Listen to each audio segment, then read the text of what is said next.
Unsung Murder Ballads discusses topics of a disturbing nature. And we're not going to hold back on the graphic details and disturbing content. So we do not recommend our podcast for children under the age of 13. And while we respect the victims and their families involved in these tragic cases, we're also going to be critical of mistakes that are made during the investigations. And we're going to use dark humor to express ourselves now and then. So with that said, this podcast may not be for everyone. And that's okay. We're glad you're here checking us out. And if you've made it this far, welcome to the Unsung Murder Ballads family. And follow us on Instagram at Unsung Murder Ballads if you want to talk to us.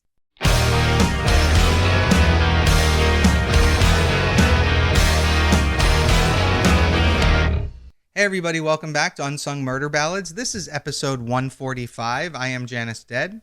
I'm Jameson Dead. And I'm Joyous Dead. All right, so tonight we have one that I think you both may know a lot of information on. So this is going to be kind of weird. Oh, all weird right. And wild. Okay. Yeah, I'm going to do the teaser first, and then I'm going to tell you what the case is, and then you'll have to tell us how much you know about this, because this is a very famous case. It's not like one of those Ted Bundy ones where everybody knows all the details, but I think everybody knows the name of the victim, I think. I'd be surprised if you didn't. All right, so here's the teaser. Someone had been stealing money from her fashion business stores as well as from her fan club. Now, the subject of our case tonight was a musician that had a growing fame and popularity. But she also had a successful business as well as her music career. But someone was jeopardizing all of that. Now, her manager and father believed it was the woman that they had appointed to run both of their stores as well as the fan club. So, our singer here, she meets with this woman to discuss missing bank statements and money. Now, for some reason, this meeting took place in a car in a parking lot, which we'll get to later. But this woman that's being accused of stealing money starts spinning stories and she's deflecting blame. And then she shows our singer a gun that she's carrying. Shit. So this is the case of Selena Quintanilla Perez, who is more popularly known simply by her first name, Selena. Oh, shit. Yeah. Yep. Okay. Yeah. I don't know anything about the story, but obviously I know who Selena is, so. Right, and I'm assuming that you know that she was killed. Mm-hmm. Young, tragically. Yes, very tragically and very young. Yeah, this is, when this happened, I think I was in the Marine Corps, and I wasn't really a pop singer fan. Like, I'm not into that kind of music, more rock and roll, heavy metal, whatever. Right, and this was like, she was singing in Spanish anyway, so we wouldn't have been listening to that. Exactly. So it wasn't something I was super familiar with, but I remember it being all over the news. So, and for anyone who doesn't know, even though we just kind of said it, this is a famous singer-songwriter from the late 80s, early 90s. So here we go. So Selena was born on April 16th, 1971 in Lake Jackson, Texas, and was the youngest child of Marcella and Abraham, which is really an interesting first name for a Mexican-American person. Very, very much so. I wouldn't have guessed that. You know what I mean? If you said this person's Abraham, I would have not have thought. I don't know. Maybe I'm not trying to be racist. I don't mean to be. But, like, I wouldn't have guessed it. You know? I would, because it's a biblical name, I would expect there to be a Spanish translation of it. Right, exactly. You're right, the way they pronounce it, yeah. Kind of like instead of Patricia, you say Patricia, exactly. Right, or like Jesus, we're not named Jesus. Right, exactly. So Abraham, as I just said, was Mexican-American, and he was also a musician. Now, Selena was described as fun, charismatic, and even a little bubbly. She was a loving and warm person, and everyone was drawn to her energy. She was down to earth and carefree, and most importantly, she was humble. So her family started noticing her musical abilities when she was 6 years old. So in 1980 in Lake Jackson, Selena's father opened a Tex-Mex restaurant called Papagayos, and that was where Selena and her family would perform for a majority of their earlier shows. Which makes sense. You own the place. Oh, that's really cute. I didn't know that. Yeah, it's really cool, and what a great way to do that. You own the restaurant, so you can just have your family play. Yeah, that's awesome. So her family was very close. They worked together, they lived together, and they performed together. Now, the restaurant wasn't open very long before it had to close the following year. It was a tough time financially. That sucks. But soon, Restaurant business is tough. yeah, especially, again, the first year you're not going to make any money for the most part. Unfortunately, their family soon found themselves filing for bankruptcy, and they were evicted from their home. Oh, God. Yeah, so they moved to the Corpus Christi area of Texas, and that's where they started to rebuild. Now, Selena became very driven from this point forward, and I'm going to guess almost losing everything was probably a motivating factor on that. Would be for most people, absolutely. Yeah, I would think so. But she's so young that, like, I think it hits even harder when you think about it's driving a child that's under 10. You know what I mean? Yeah. So she grew up real quick. She did, but she's doing everything the right way. So they started a new band, and they ended up calling this band Selena y los Dinos, which obviously puts an emphasis on Selena as the singer. Now, Abraham became their manager, and he would take them around to book any gigs he could. Birthday parties, fairs, carnivals, you name it. Anything they could do. And it wasn't long before Selena started actually gaining in popularity as people realized how talented she was, because she had this amazing voice and her pitch was perfect, and she clearly loved to be out there performing. And this is a good thing, because while she enjoyed it, she also knew that this was how her family was making their living, or at least a very big part of it. So, no That's pressure. a lot of burden on a child. Exactly. So as her popularity grew, her father pulled her out of school when she was only in the 8th grade. Dang. Now, she would eventually go on and get her diploma from the American School of Correspondence in Chicago. And she would later enroll in the Pacific Western University studying business administration, but that's years down the line. So in 1984, Selena recorded her first record called Selena y los Dinos, and reportedly she had wanted to do an English-speaking version of things. She wanted to be singing in English because she actually spoke mostly English.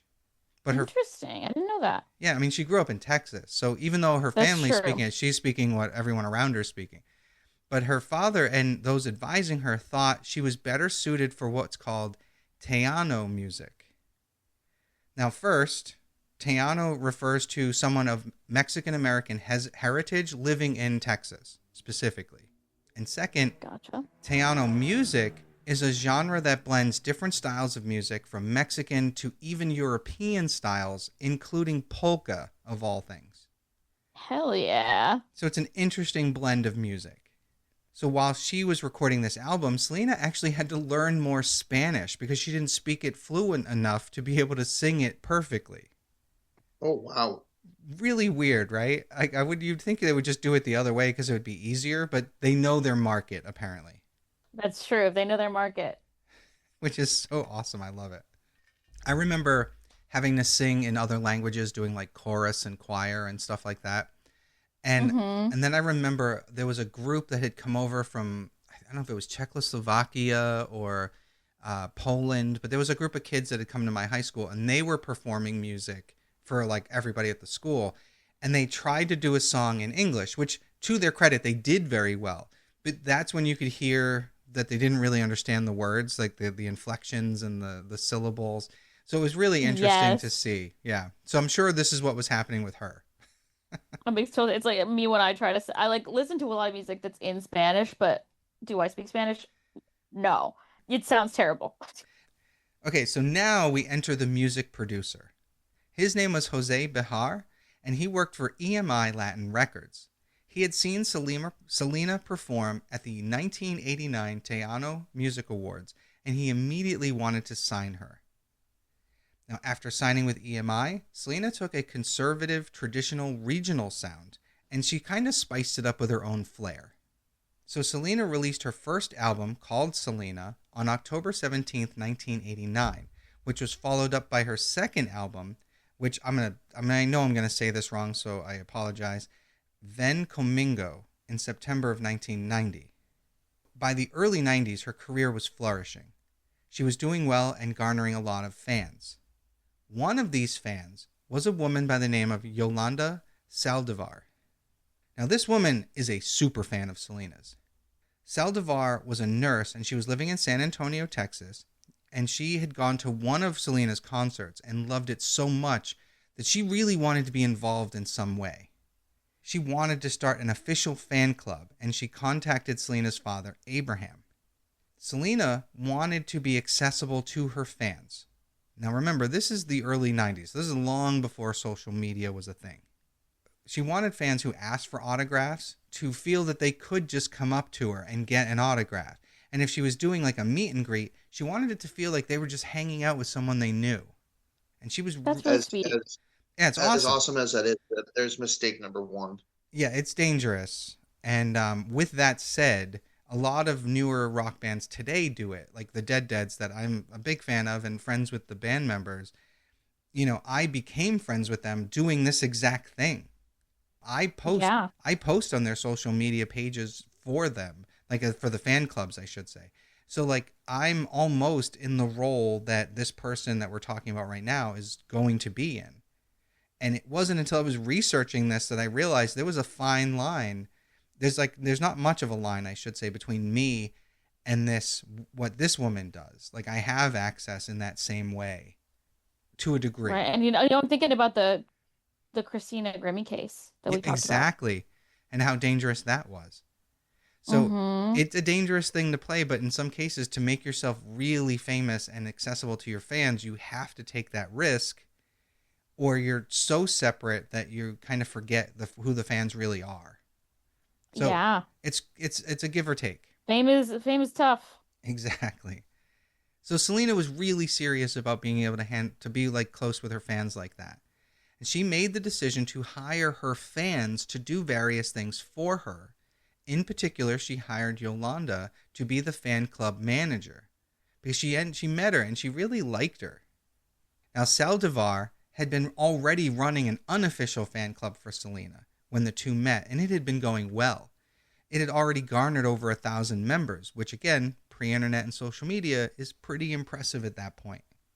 Now, over time, Saldivar worked her way closer to the family, and she literally befriended them, especially Selena.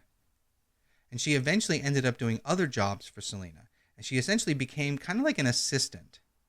They were friends, but over time, Saldivar started to show signs of being possessive. It reached a point where it was impossible for someone to talk to Selena without having to go through Saldivar first.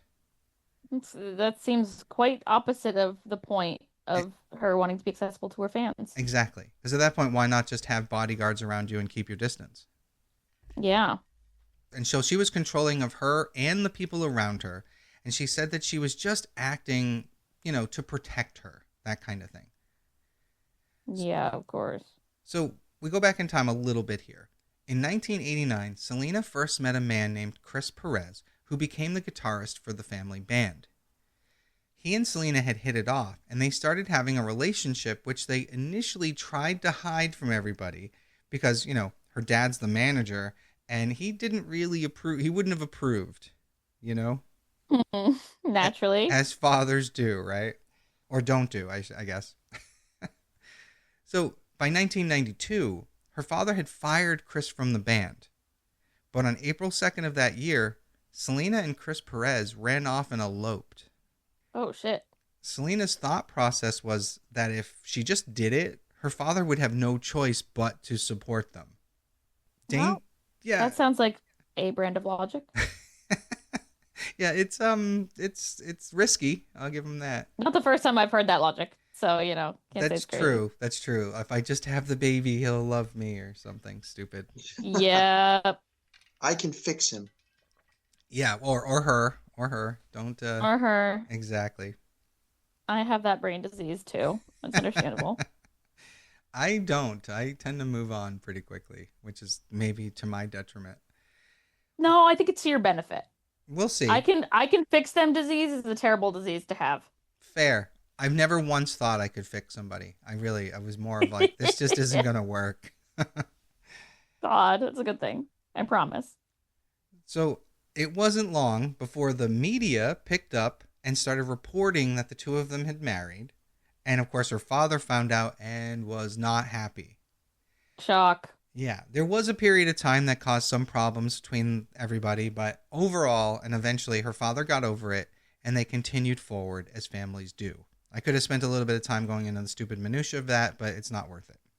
A month after her marriage, Selena was not slowing down. Her career was moving forward, and she was doing as much as she could.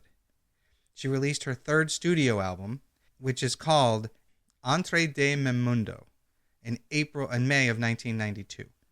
And I hope I said that right, because, yeah. I think you're saying, like, come into my world. That's what it sounds like, yeah. There you Yeah. go. Look at that. So I said it I well speak enough. Italian, it's close enough. I said it well enough, exactly. This album was considered to be her breakthrough album.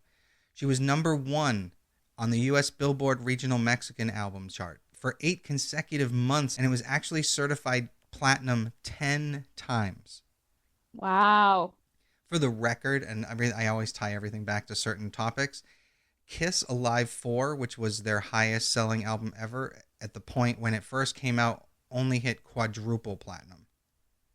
So, Damn. yeah, so 10 times platinum is pretty fucking impressive. So she She's became... a legend. Yeah, absolutely. This became the first Teano music album by a female artist to sell over 300,000 copies. Now, at this point, her fame literally skyrocketed and her fan base grew extremely quickly. In 1993, she recorded a live album called Live, and she had 2 different songs on the top 5 U.S. Billboard Top Latin Songs chart, and the live album ended up winning a Grammy for the Best Mexican-American Album in 1994. So, a Grammy for a live That's- album is kind of crazy. yeah, exactly. Unless is that its own category? I don't know. I don't know. That's a good question. If it was, they lumped it in with Best Mexican-American Album. Guess so. Pretty impressive that she was able to pull that off, but Yeah, because especially like Joyous said with a live album. yeah, I love it. I wish I had known more about her at the time, so I could have maybe seen her play live or something. So in addition to music, Selena had also developed a passion for fashion. She had designed a lot of her own clothes that she wore while she was performing. So in 1994, she began designing and manufacturing a line of clothing. She opened 2 different boutiques called Selena, etc. One of them was in Corpus Christi, and the other one was in San Antonio. And they were pretty unique places, both because, they had their own built-in beauty salons. So not only can That's cool. right, you can go and buy clothes and get like a facial or whatever else you do at a beauty salon. I've never gone into one. Haircut, maybe. I don't know. I don't know what they do. I've watched girlfriends and or my wife go into them as I went out and shopped. Yep. It's pretty funny. Anyway, it was also reported that over time, Selena made over $5 million from these boutiques alone. That's crazy. Yeah, that's awesome. I mean, she would have been successful just from that. Keep in mind, she's still young at this point. It's crazy. So at this point, the Quintanilla family was very happy with Salvador, as she was managing the fan club very well. So they hired her to manage both of the boutiques. Then in March of 1994, Selena released her 4th studio album called Amor Prohibido, and it debuted at number 3 on the U.S. Billboard Top Latina Albums chart. The album was another success, and it was in the top 5 Latin albums until 1995. So in March of 95, Selena started working on her English album, on her what was going to be her English album debut, sort of debut, and it was going to be titled Dreaming of You. Selena was also working to expand her boutiques to Mexico, and it was around this point in time that Saldivar decided that she wanted to live closer to Selena, and she moved from San Antonio to Corpus Christi. And it was around this point that Selena's boutique started to lose money. And on top of that, her father said that he was receiving complaints from customers from the fan club saying that they never got merch that they paid for. Uh-oh. And employees at the boutique reported to him that Saldivar was treating them poorly. Apparently, she had a history of firing people simply because she personally didn't like them. Well, you really can't be doing that, bestie. You really can't. And how long did she get away with this for? I'm going to say a year-ish, maybe, because Holy crap. this all happens very fast now. Wow. So her father decided that he was going to look into the financial records of both the boutiques and the fan club. And he realized that there was over $30,000 missing. And he believed that Yikes. Saldivar had stolen it using forged checks. Which, stupid, those can be traced so easily. Just saying. Right. Also, like, girl, why are you biting the hand that feeds? Right. Why are you biting the hand that you worship? Right. Because she thinks she can get away with it. And she clearly was for a period of time. True. But eventually it all adds up to about $30,000, and now it's a felony and people are looking for it. At this point, people started warning Selena about Salvador. One of the employees at the boutiques had been to Salvador's home, and they reported that the place was just filled with photos of Selena. It's like she's worshiping her, but like stealing from her. Right. Weird. But I do want to say that my apartment right now, my living room, half of it is full of Kiss stuff and the other half is full of Dead stuff. So I guess the same could be true of me here. You know what I mean? I guess it really depends on the extent of filled with photos. You know Right. what I think mean? it becomes weird in retrospect. Right. Because she's It's not necessarily inherently weird. It's just weird when it's like we know where this is going. Yes, very true. But again, a fan is going to have photos and posters and merchandise. So I don't know. To me, it's only a red flag if the place was like a shrine, you know? Yeah. Mm-hmm. There's a level of acceptable and a level of obsession. Yes. Exactly. So Selena's company had health insurance for their employees. And when some of the employees tried to use that health insurance, the coverage ended up being denied due to lack of payment on the company's side. Oh, God. So that's fucked up. That is fucked. So Abraham was concerned, and he had a meeting with Selena and her sister Suzette on March 9th to confront Saldivar. So during this meeting, Abraham really pressed Saldivar about the inconsistencies with her spending and the financials overall, and she became defensive. Saldivar was a confident liar, and she attempted to explain everything away. In the end, Abraham told her that if she couldn't provide evidence that she wasn't stealing, then he was going to contact the police. Now, Saldivar tried to blame everything on the fan club members. She claimed that they were wanting and maybe getting free merchandise. And that's where that $30,000 went. Basically in lost inventory. That's the biggest load of crap. Saying that like people are stealing. Yeah, like they're either taking it or maybe the other people that work for the fan club are shipping stuff without taking payment. That kind of thing. Mm-hmm. Or giving it away at shows or wherever it is they're selling it. Maybe at the boutiques. But then Abraham realized that Saldivar had opened bank accounts for all the businesses under her sister's name. Oh, my God. So it wasn't even connected to her name. And when he confronted her about this, she said that she had to do it because the banks weren't allowing her to open up a bank account for some reason, and she didn't know why. Which is... That's the biggest load of crap. Oh man, if you're gonna lie, do it better. Do it better. Yeah, have an excuse ahead of time, like before you commit the crime. Something, right? Abraham tried to ban Selena from seeing Saldivar anymore, but Selena actually wanted to continue their friendship. She believed that Saldivar knew the business well and that she wanted her to stay and so that they can open another location in Mexico because she actually thought that maybe they couldn't do it without her. Yeah, she's so young and, well, you know. That's true. However, Abraham wanted to fire her, and he didn't want Saldivar in the business anymore, and he managed to convince Selena that it was all for the best. So he removed Salvador's name from all the bank accounts, and he halted her access to everything else, which of course infuriated Saldivar. And she traveled to San Antonio, where she bought herself a gun. Fuck. So Selena was ready to fire her, Salvador, because they had discovered that fan club checks were forged by her, and she had cashed them and had been keeping the money. So on March 13th, 1995, Saldivar drove to Corpus Christi, and she tried to arrange a meet with Selena.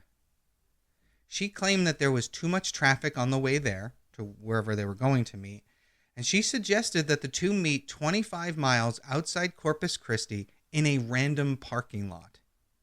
Oh my God. What blows me away is that this meet actually happens. Yeah, no kidding. Yeah. So when they met up, Selena agreed to let Saldivar continue to run the boutiques in Mexico. Now, her father would later say that Selena wanted to keep Saldivar around basically until she could find someone to replace her. But apparently during this meeting in the car, Saldivar ended up showing Selena the gun she had bought. She pulls it out and Oh shows my it to her, God. which should have been the biggest red flag ever. Yeah, no kidding. But Selena she was upset when this woman pulls out a gun, and she demanded that she get rid of it immediately. But then Selena assured her, Saldivar, that she would protect her from her own father, and because apparently Saldivar was claiming that she was afraid of him. Which is And so... that's why she had the gun. That's her claim. That's what she's claiming. How fucked up is this? It's so fucked up. In my mind, it would have been get out of the car and get this woman away from everybody. At this point, you need that bodyguard group we're talking about. Oh yeah. Mm-hmm. So Abraham believes that Saldivar decided not to kill Selena that day as a result of Selena basically telling her everything she wanted to hear and kind of believing her side of the story. And Saldivar then goes and she returns the gun, which is weird, but maybe she thought she was past the quote-unquote trouble. Yeah, she thought she didn't need it anymore. Oof, that shit's crazy. So then later, at some point, Saldivar goes to Tennessee with Selena. And Selena was going up there to record another song. And while they were there, Selena informed Saldivar that they were missing bank statements and she wanted those back. And then she starts putting pressure on Saldivar, making it very clear that this is a very serious situation. And when they return to Texas on March 27th, Saldivar goes out and she buys another gun. Oh, Oh, no. God. Then Saldivar asks Selena to meet her at a motel. And the crazy thing is Selena went. However, somehow word got out that Selena was there. So a lot of fans arrived and created quite the scene. So again, her father Abraham thinks that this may be what saved Selena a second time. So during the last week of March in 1995, they had a trip to Mexico. And during this trip, Saldivar claimed that she was attacked, sexually assaulted, and beaten with a baseball bat by an unknown assailant. Holy crap.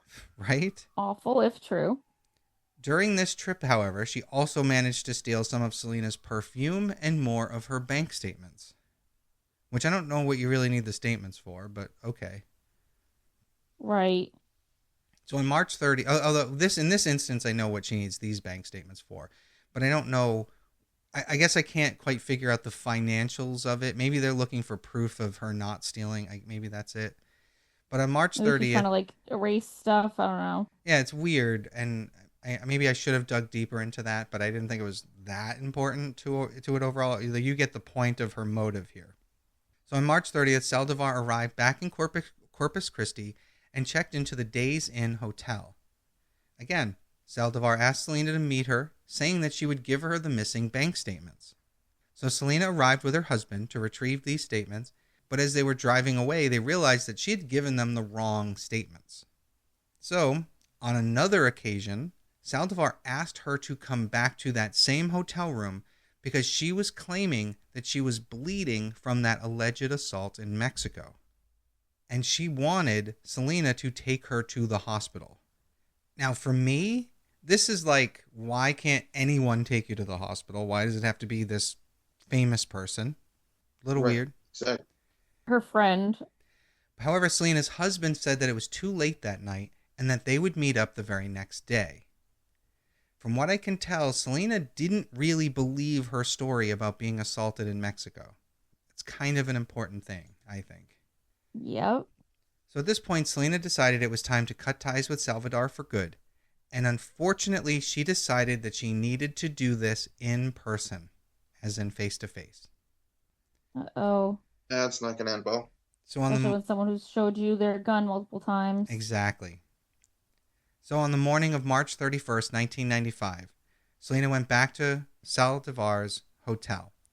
And it's at this point, after she arrives, that Saldivar goes on and on about the assault and her wanting to go to the hospital and get checked out. She's really turning on the waterworks here. So Selena agrees to bring her to the hospital and go with her. Now, as one can And imagine... she's supposed to be like friend breaking up. Right, exactly. She's supposed to be like, we're done here, but she's getting guilted into this. So as one would imagine, the doctors found no signs of sexual assault, and they didn't believe that the bruises on Saldivar's body was caused by a baseball bat or pretty much anything else that she claimed. Oh, interesting. Right? So after they were driving back to the hotel, discussions between Selena and Saldivar became really, really intense. They eventually make it to Saldivar's hotel room, and Selena told her that she didn't want to work with her anymore. Now, things got so heated that guests in other rooms called the front desk and complained that they could hear two women arguing through the walls. Gotta be loud and extended for you to actually like call and complain. Exactly. Now, I gotta say, if I were being fired, me arguing with my boss isn't gonna save my job. No, not at all. No, but you're, a rational human being. True. That's true. Or for the most Plenty part. of people do this shit. I guess. It just blows me away. Like, even in a relationship, if you've got to fight with someone to stay together, one of you doesn't want to be there. You know? Right. Oh, but you see people do it. Yeah, exactly. I don't understand it. So, at 11:45 a.m., the door to Saldivar's room opens, and Selena came out yelling for help. And a moment later, a gunshot rang out. Multiple witnesses heard Saldivar call Selena a bitch as she was shot in the back. So Selena was shot, and it entered near her shoulder blade and exited through her chest. Shot clear through her. Selena then ran across the entire courtyard, literally bleeding out because unfortunately the bullet had hit one of her arteries. Oh. Selena had made it to the front lobby, frightened and screaming, and she kept repeating that it was Saldivar who shot her. Selena was only 23 years old. That's so awful. The people really is. The people in the hotel called 911, and they tried their best to help her. The staff kept pressure on the wound until the ambulance got there, but Selena was slowly fading. The hotel manager said that he was talking to her, and he kept telling her to hang on, but eventually her eyes just rolled back. Oh, that's awful. The ambulance arrived within 2 minutes, but by then Selena was completely unconscious. Once they got her into an ambulance, CPR began immediately, but she was in critical condition, and unfortunately she was dead on arrival at the hospital. Oh. However, to their credit, doctors did still try everything they could to save her. They attempted to revive her. They even performed surgery on her, but she had already lost too much blood. So while Selena's being rushed to the hospital, Saldivar was trying to make a hasty exit. She wrapped the gun in a towel, for some reason, and she got in her car and attempted to leave. However, as she pulled out of the hotel lot, she was blocked in by police cars. Once she realized... She didn't make a very fast exit then, did she? Right? Yeah, the ambulance was only 2 minutes away. So I got to say, that's impressive in and of itself. Yeah, I would say too. So my guess is she didn't just wrap the gun in a towel and run to her car. She probably packed her bag like an idiot. But good. I'm glad she was an idiot. Didn't want to leave behind evidence? Maybe. But I'm glad she was an idiot regardless. Let's be honest. Yeah. So once she realized that she wasn't going to get out of there and that she was caught, she pulled out the gun and held it to her own head. Howard. Police had to bring in a hostage negotiator to try to convince Saldivar to exit the car. They were able to get a phone to her so they could talk to her. I'm guessing someone had the balls to approach this car, is all I'm saying. Because I doubt she opened the door, right? So it's during this standoff that Saldivar claimed that her gun accidentally discharged and it just happened to be pointing in Selena's direction when it did. Oh, okay, sure. Oh, crap. Exactly.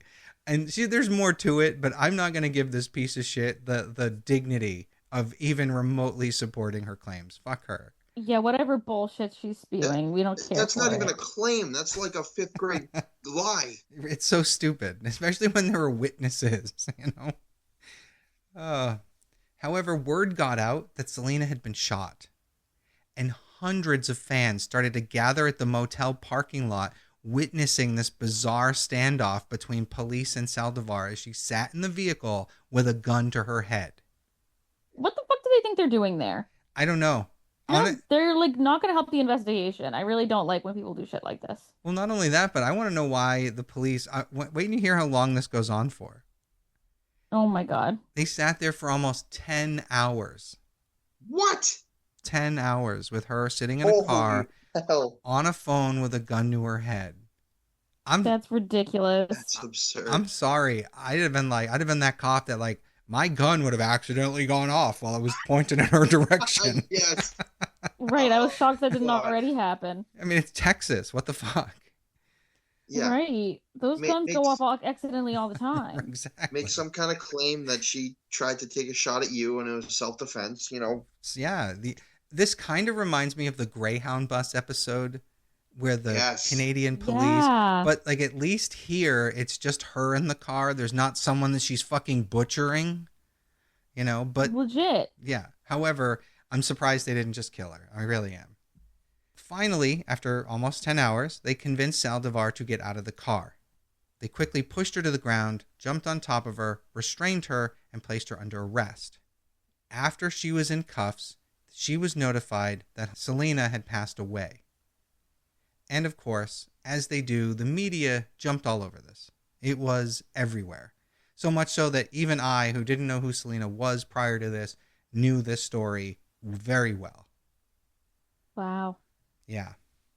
So on April 1st, there was a vigil held for Selena at the Bayfront Plaza in Corpus Christi, and 3,000 fans showed up. During the event, they announced that there would be a public viewing of her casket. Wow. Now, that public viewing was held at the Bayfront Auditorium the following day, and between 30,000 and 40,000 people lined up for almost a mile just to see her casket. Wow. Selena's funeral was held on April 3rd, 1995, and her burial was held at the Seaside Memorial Park in Corpus Christi, Texas. Now, people were outraged and absolutely heartbroken that this young, talented woman had been taken from them so early. And Saldivar's trial had become a big public spectacle, especially in the Latino Yeah, I don't know community. how you're going to get in a jury for that. Well, and it's funny because I'm about to address that. Naturally. On April 3rd, she pled not guilty to Selena's murder.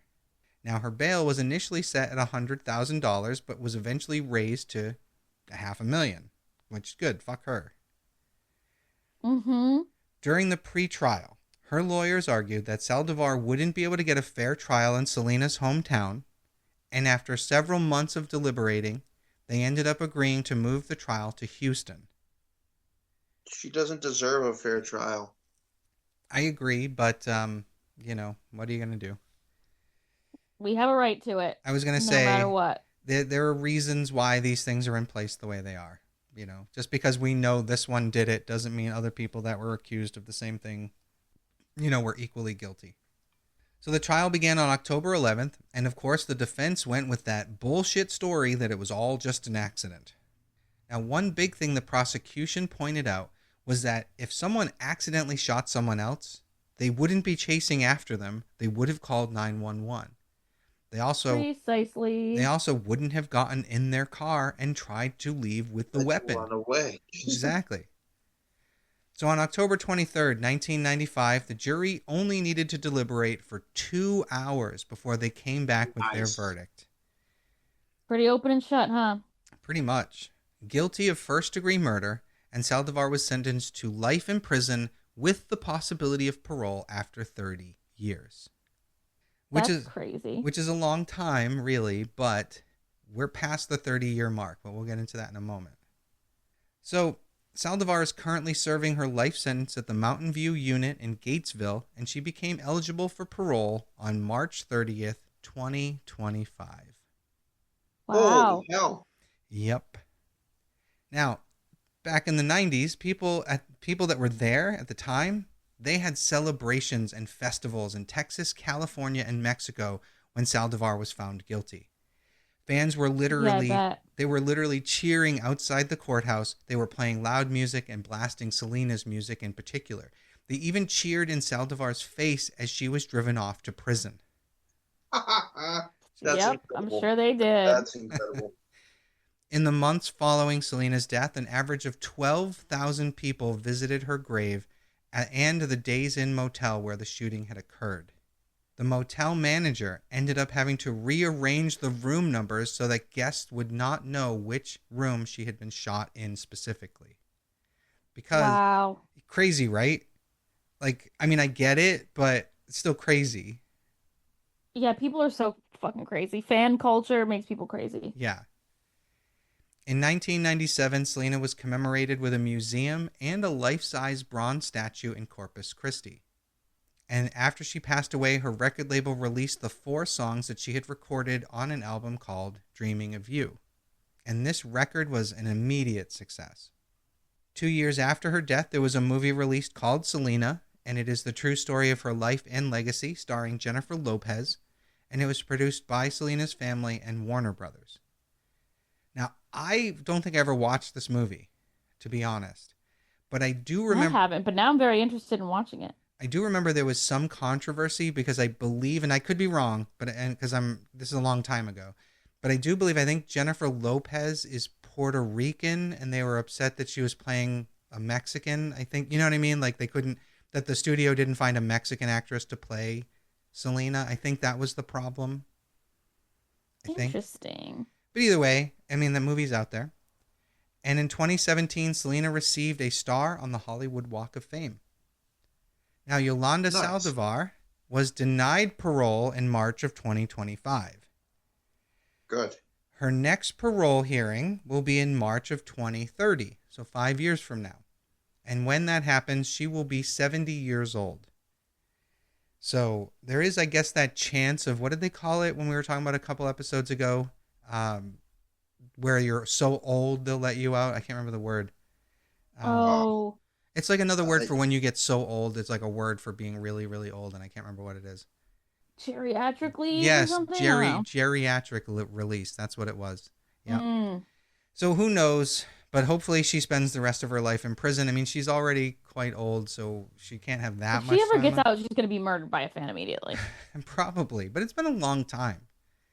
But that is Yeah, the case. people Yeah. stay heated. I don't know.